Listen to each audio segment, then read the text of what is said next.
Hi, doing Jean-Paul here. So let's dive straight in another rune reading to see what the runes, the gods, the deities, the ancestors have in store for us right now.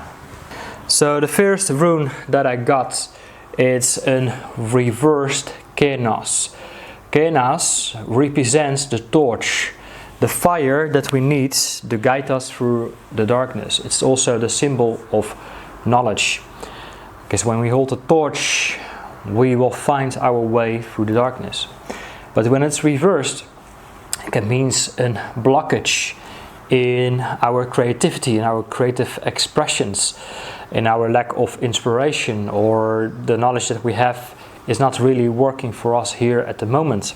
This really represents a part of my energy as well, as I found that as well with making videos, and a lot is sometimes I can feel a little bit blocked in my creativity and wondering what kind of new path I should go into. Also, we have a reversed Othala. Othala, of course, it represents the energy and the symbol of our ancestral inherited property. So, which represents the home. The home, of course, literally our house. But when it's reversed, it means we feel a little bit homeless. Like, literally could mean that, like we lose our property.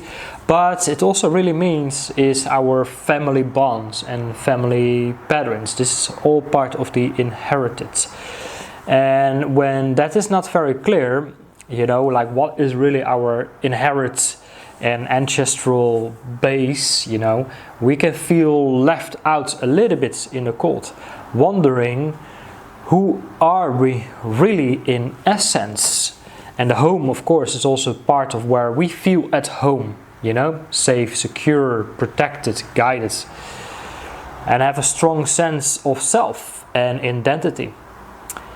But even so, if we grow up in a household where our true self and identity wasn't really honored, or it was projected on someone else, but it felt out of a line with who we really are and who we really want to be, once again we can feel like we are being pushed out of the home, of feeling safe, secure, protected and guided. So reversed Othala really means is that we have that work to do on our ancestral inheritance, ancestral patterns that made us feel we were left out in the cold. This is the work, of course, of the ancestral healing that we need to do, okay, and connect with that made us feel unsafe, insecure, not protected, not being seen, recognized, the whole thing around, let's say, emotional neglect or emotional abuse passed over from previous generations, or the patterns of fear, scarcity, lack, the list goes on and on and on, okay, that has been passed over from generation to generation.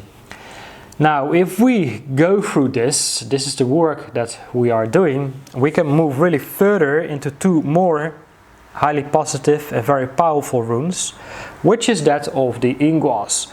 Ingwaz really represents new energies of fertility, creative expressions, fertility of birth, rebirth. Sexual drive, sexual energy is, of course, creative energy. So this is very, very powerful, and of course also through our sexuality the creativity can once again reactivate it as well.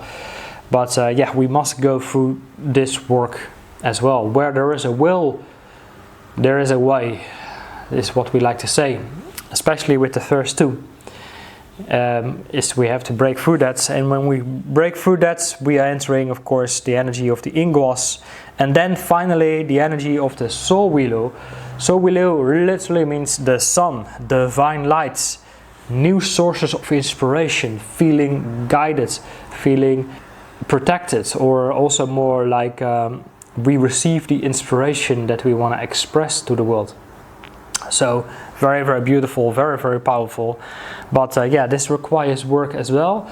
So the best way to do that is to use these energies of the runes and convert them into a shamanic healing journey.